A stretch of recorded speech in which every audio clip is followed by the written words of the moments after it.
Oui, ça me touche que vous ayez retenu ce passage parce que le pardon, finalement, c'est dur de donner son pardon. Est-ce que le pardon, au final, c'est une utopie ou une nécessité? Alors ça, c'est aussi une bonne question. Je pense que ça peut être une réponse quand on est un peu perdu. En tout cas, moi, j'ai jamais été, ou en tout cas rarement, autant secouée par un roman. Je l'ai lu d'une traite en apnée. Il touche vraiment à des sujets fondamentaux et il y a des livres qui secouent, il y a des livres qui nous soignent. Et ben, celui-ci, il fait les 2. Eh bien, écoute, Ah oui, c'est juste ça, c'est qu'on entend l'envie, Ouais.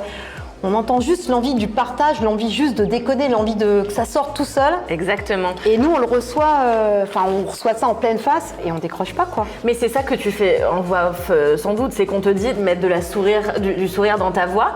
Et je trouve que quand tu le mets vraiment le sourire dans la voix et que tu t'auto-convaincs que, enfin pas, j'ai pas besoin de m'auto-convaincre que j'aime faire ça, tu vois, mais parfois on n'a pas envie de raconter notre vie, parfois on est fatigué.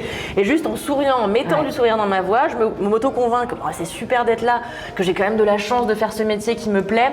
Et moi je pense que ce qui marche très bien, enfin ce qui fonctionne avec ce podcast-là, en particulier, et c'est ce que un peu tu soulevais, c'est l'ultra sincérité avec laquelle on fabrique cette émission. En nous contant le début du roman avec plaisir. Merci Alain Mascaro. Merci. Ma sœur, qui vit de ce côté-ci de la poutre, dans l'antre obscur des terriers de tourbe, il est temps d'écouter Âme la brodeuse. Puisse cette histoire délier ce qui t'étouffe et t'ouvrir à l'immensité des landes. Écoute. On n'en a pas, on passera un super bon moment quand même. oui, Hein, ça on est n'empêche bien pas, on d'accord. a le droit, on peut le prendre sans souci. Mais c'est un vrai vent de fraîcheur qui fait du bien dans ces périodes où, dès qu'on a la télé ou la radio, on entend des catastrophes oui. à longueur de temps. Oui, Donc merci Oui. Sophie Henneff, merci Bah, pour de ces rien, petits même moments moi, de joie. quand j'écris, ça me permet aussi de respirer quelques moments en surface. C'est aussi le but. Je trouve que c'est une des fonctions du livre. C'est pas l'unique fonction du livre. Il y a plein de fonctions au livre. Alors vous avez commencé, vous, dans un café-théâtre lyonnais. Vous avez ouvert un bar Un jeu de cartes à qu'on jeu de retrouve dans cartes. Police Mais c'est People. pour ça que j'en parle. Mais oui. Parce qu'en fait, j'ai découvert ça après avoir lu.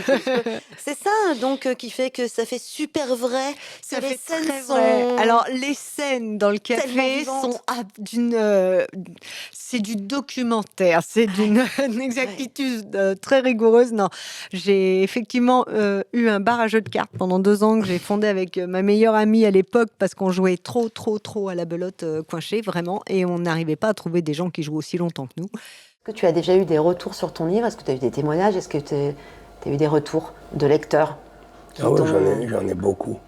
Alors, est-ce qu'il y en a un, par exemple, ou est-ce qu'il y a un retour qui t'a particulièrement touché, ému, plu, je sais pas, est-ce que tu as ou est-ce que c'est une masse et qu'en fait, ça fait un tout et...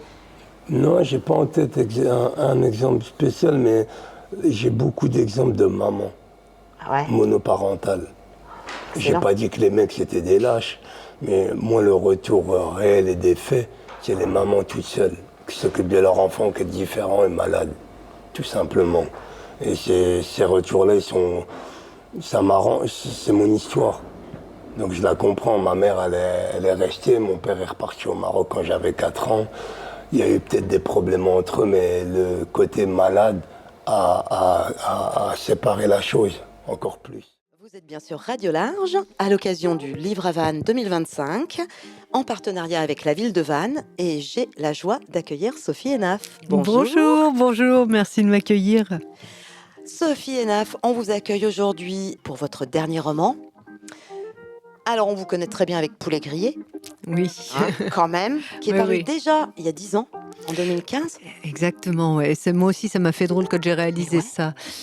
Pour la parution de Police People, je regarde, avril 2025, je regarde Poulet grillé, 10 ans. Mais Je oui. fête donc mes 10 ans d'édition. Et C'est fou. ouais, c'est passé très très vite. Est-ce qu'il y a un personnage qui vous a surpris plus qu'un autre pendant l'écriture? Alors de ce roman-là en Oui, particulier? d'America. D'accord. Est-ce qu'il y a un personnage? Ah, c'est une question qu'on nous a jamais posée, ça. Yes. Ah oui, c'est vrai que tu nous avais dit que tu voulais nous poser des questions. Mais vous avez Ouais, répondu ouais. à 10 000 interviews, C'est vrai. écrites, presse, TV, tout ce qu'on veut. Et Eh ben, tu vois, bravo. voilà.